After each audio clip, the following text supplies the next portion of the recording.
the really worrying thing is there's two worrying things. Firstly, this is going to get worse before it gets better. Right, there is a light at the end of the tunnel. I think it's a light. It might be the train coming towards us. I'm not sure. I think it's a light because we're building ships. But the defence investment plan, the piece of paper that puts money to the defence review, strategic defence review, that was nearly a year ago now, is not signed off by the Treasury. It's completely stalled. So if you want a sense of us turning a corner here and getting out of the exact problem that's just left us unable to provide a single ship, there isn't any. Now, militarily, the low point for the UK came when Cyprus was left undefended until our great allies, our congenial allies, Spain and France, came to the rescue, dispatching naval vessels to help protect the island from further Iranian drone attacks. The Cypriot government made its disappointment with the UK very clear, echoing similar concerns from the UAE. Trouble is, we apparently had no ships to send. Our navy has been so denuded, so underfunded, that it seems to have ceased to be fit for purpose. Well, that's a layman's view. Joining me is someone with a little bit more expertise, the former Royal Navy commander, Tom Sharpe. Are things as bad as they look, Tom? I think they may be slightly worse. I mean, I don't want to pour more gloom on what's been a very difficult week for the Navy, but this is a 30-year problem coming home to roost today. Of course, These things never arrive when the sun's shining and everything's fine. They're always exposed in extremis like this. Well, actually, this isn't in extremis. I think that's an important point. This is a relatively simple task needing one ship that it turns out wasn't at the readiness state that anyone thought. And then you wrap over the top of that the political ambiguity. Are we in this or are we not?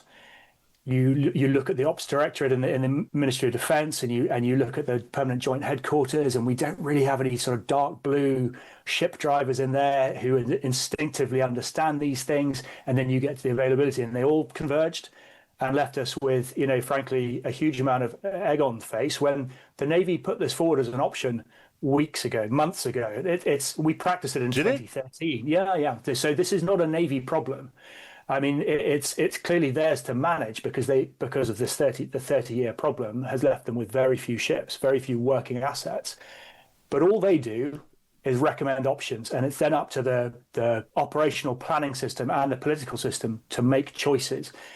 And they made some choices. They put aircraft forward to Qatar. They put aircraft forward into Cyprus, the F-35s.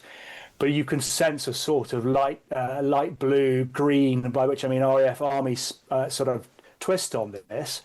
The naval options, which was essentially send the Type 45, were not taken. So it's quite important to put a firewall, I think, between what the Navy's got and offered and what was accepted.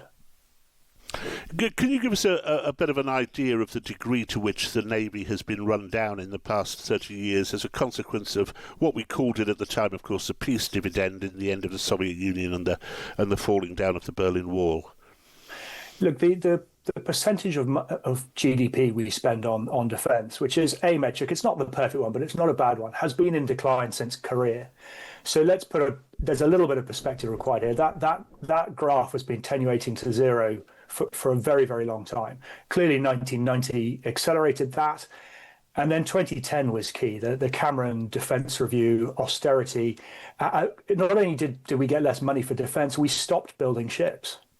No, in that entire period of government, no new ships were built. And because of the lead time, here we are. And the really worrying thing is there's two worrying things. Firstly, this is going to get worse before it gets better.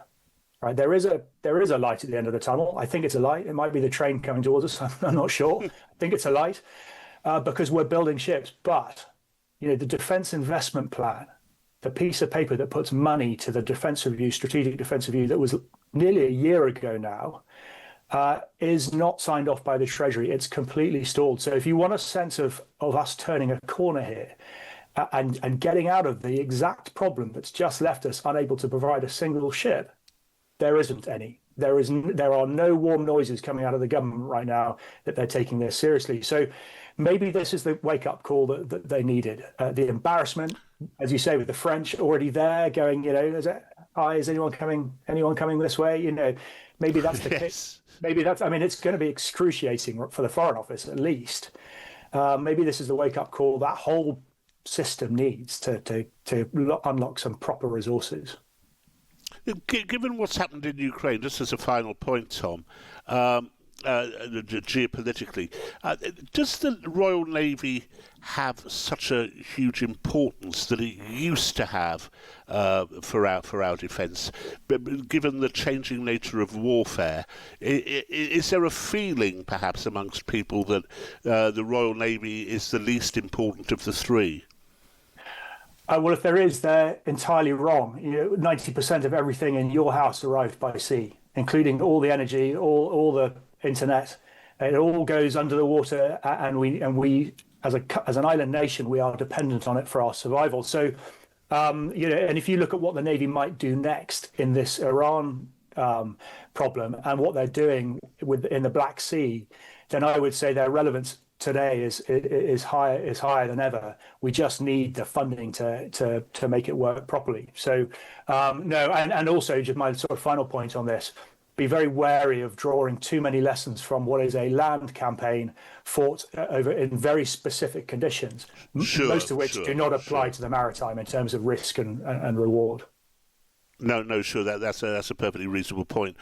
Tom Sharpe, absolutely delighted to talk to you. Thank you ever so much. That's Tom Sharpe, former commander of Royal Navy warships.